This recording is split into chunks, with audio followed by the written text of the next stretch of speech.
Bulletin का बाकायदा आगाज करेंगे। सुप्रीम कोर्ट ने एडिशनल रजिस्ट्रार जुडिशल नजर अब्बास की इंट्रा कोर्ट अपील वापस लेने की बुनियाद पर निपटा दी। 6 रुकनी बेंच ने जस्टिस मंसूर अली शाह के फैसले पर सवालात उठा दिए। जस्टिस मोहम्मद अली मजहर ने रिमार्क्स किए, इस फैसले में तो कमेटी अराकीन को तौहीन का मुर्तकिब ठहराया गया है। जस्टिस जमाल मंदोखेल ने कहा, चीफ जस्टिस को तौहीन का मुर्तकिब कहा कर उन्हें फुल कोर्ट बनाने का कहा गया। क्या तौहीन के मुलजिम बनकर चीफ जस्टिस खुद बेंच बना सकते हैं? इसी पर बात करेंगे। हसीब मलिक हमारे साथ मौजूद हैं। हसीब, आगाह कीजिएगा, दरमियान में क्या मुकाबला रहा?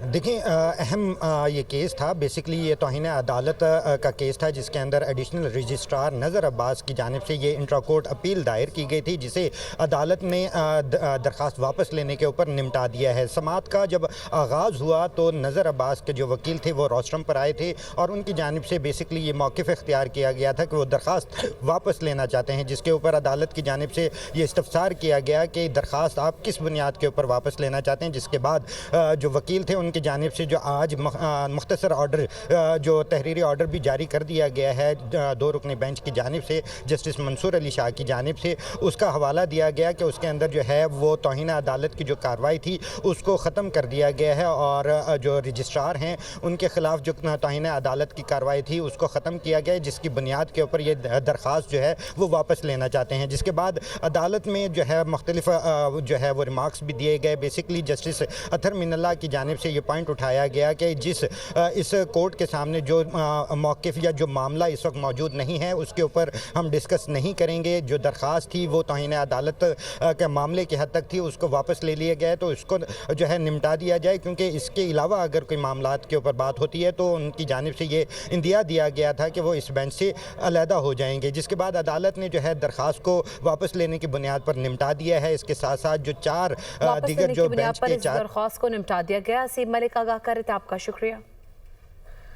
सुप्रीम कोर्ट ने एडिशनल रजिस्ट्रार जुडिशल को तौहीन अदालत केस से डिस्चार्ज कर दिया है। एडिशनल रजिस्ट्रार नज़र अब्बास के खिलाफ तौहीन अदालत का नोटिस वापस लिया जाए। अदालत की जानिब से यह कहा गया है, एडिशनल रजिस्ट्रार की जानिब से जानबूझकर अदालती हुक्म की खिलाफ वर्जी नहीं की गई। अदालत ने कमेटीज़ के इख्तियार पर फुल कोर्ट तश्कील देने के लिए फ़ाइल चीफ जस्टिस को भेज दी है। जजेस की इंतजामी कमेटी किसी अदालत से केस वापस नहीं ले सकती, ये फैसला किया गया। जजेस की इंतजामी कमेटियाँ किसी अदालती हुक्म को ख़त्म करने का इख्तियार नहीं रखती। एक कमेटी ने अदालती हुक्म नजरअंदाज करके केस वापस लिया, दूसरी कमेटी ने भी अदालती अहकामात के खिलाफ जाकर केस अपने पास लगाया। मामला हल करने के लिए फुल कोर्ट के सामने रखा जाए। फुल कोर्ट की तश्कील के लिए फाइल चीफ जस्टिस के सामने रखी जाए। सुप्रीम कोर्ट ने 26वीं आईनी तरमीम के खिलाफ दरख्वास्तों पर नोटिस जारी कर दिए। फुल कोर्ट तश्कील और अदालती कार्रवाई बराह रास्त नशर करने की दरख्वास्त पर भी नोटिस जारी। जस्टिस आयशा मलिक ने फुल कोर्ट तश्कील देने पर पाबंदी तो कोई नहीं है।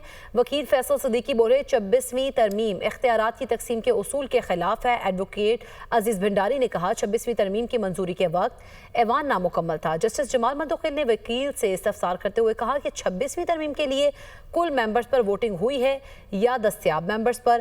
फैसल सिद्दीकी ने जवाब दिया, दस्तयाब अराकीन पर वोटिंग हुई है। जस्टिस जमाल मंदोखेल ने कहा, दस्तयाब अराकीन का जो टोटल बना वो मुकम्मल ऐवान के 2/3 पर पूरा उतरता है।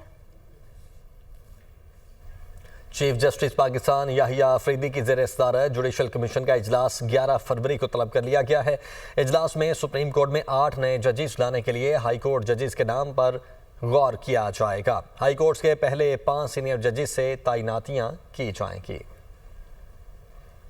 190 मिलियन पाउंड रेफरेंस में सजा के खिलाफ इस्लामाबाद हाई कोर्ट में अपीलें दायर। बानी पीटीआई और बुशरा बीबी की जानिब से खालिद यूसुफ चौधरी एडवोकेट ने अपीलें दायर की। एहतसाब अदालत का 17 जनवरी का फैसला कलअदम करार देने की इस्तदा। अपील ने मौक़िफ़ अपनाया गया कि बानी पीटीआई और बुशरा बीबी को बरी करने का क्या किया है। इस्लामाबाद हाई कोर्ट से सजा कलअदम करार देने की इस्तदा।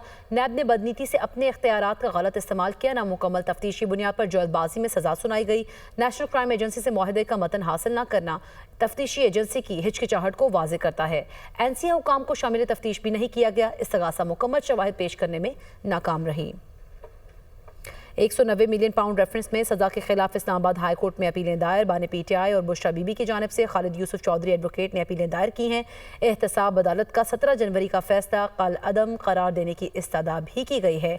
अपील में मौक़िफ़ अपनाया गया है कि बानी पीटीआई और बुशरा बीबी को बरी किया जाए। 9 मई और 26 नवंबर के वाक़यात पर जुडिशल कमीशन बनेगा या नहीं, पीटीआई के मुतालबे पर हुकूमत ने तहरीरी जवाब तैयार कर लिया। हुकूमती मुज़ाकराती कमेटी कल मुमकिन इजलास में जवाब पेश करेगी। पीटीआई के शिरकत न करने पर स्पीकर को जवाब जमा करा दिया जाएगा। पीटीआई ने मुज़ाकरात के चौथे दौर का बायकॉट कर रखा है। इसी पर बात करेंगे, यासिर मलिक हमारे साथ मौजूद है। जी यासिर, बताइएगा जुडिशल कमीशन बनेगा या नहीं, अभी तक सवालिया निशान बना हुआ है। देखिए, 9 मई और 26 नवंबर के जो वाकयात हैं उस पर पीटीआई के मुतालबे पर जुडिशल कमीशन बनेगा या नहीं, इसके ऊपर हुकूमत ने अपना तहरीरी जवाब जो है वो तैयार कर लिया है। हुकूमत कल जो मंगल को होने वाला कमेटी का जो इजलास है उसमें अपना जवाब पेश करेगी और ये जवाब अगर पाकिस्तान तहरीक इंसाफ ने चूंकि बायकॉट कर रखा है मुज़ाकराती कमेटियों के इस इजलास का, जो स्पीकर कौमी असम्बली सरदार याद सादिक की ज़ेर सदारत कल होना है, इसमें फिर हुकूमत की जो मुज़ाकराती कमेटी है वो अपना जवाब जो है वो स्पीकर कौमी असम्बली सरदार अयाज सादिक के पास जमा करा देगी। और पीटीआई ने मुज़ाकरात के चौथे दौर का चूंकि बायकॉट किया है तो हुकूमत और पीटीआई की मुज़ाकराती कमेटियों का इजलास जो है वो स्पीकर कौमी असम्बली की जानिब से कल तलब किया गया है और ये इजलास जो है 11:45 पर पार्लियामेंट हाउस में होगा।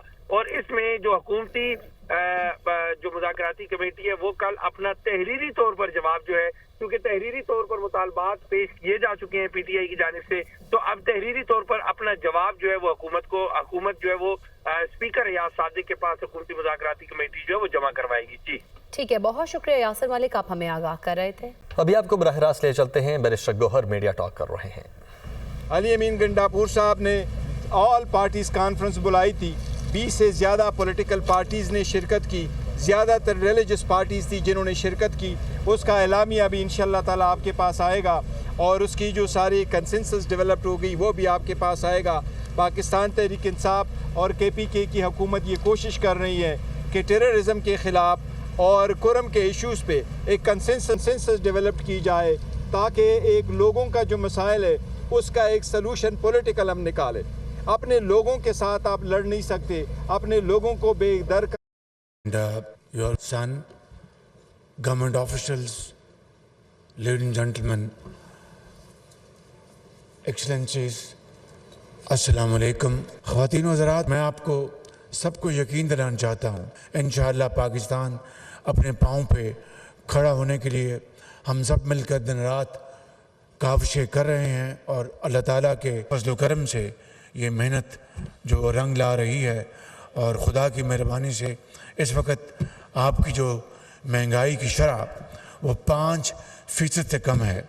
आपकी जो बैंकों के पॉलिसी रेट हैं वो इस वक्त 13% पर हैं और आज उम्मीद की जानी चाहिए कि स्टेट बैंक की दोबारा आज मीटिंग होगी और उससे पॉलिसी रेट में मज़ीद कमी आएगी। आपकी एक्सपोर्ट्स बढ़ रही हैं, इंफॉर्मेशन आईटी में आपकी एक्सपोर्ट्स बढ़ रही हैं, आपकी रेमिटेंसेस वो बढ़ रही हैं, लेकिन अभी इकनॉमिक ग्रोथ का ये सफ़र अब शुरू हुआ चाहता है। हमें ज़राअत में, हमें इंडस्ट्री में, हमें आईटी में, हमें माइंस एंड मिनरल्स में बेपनाह हमें तरक्की करनी है।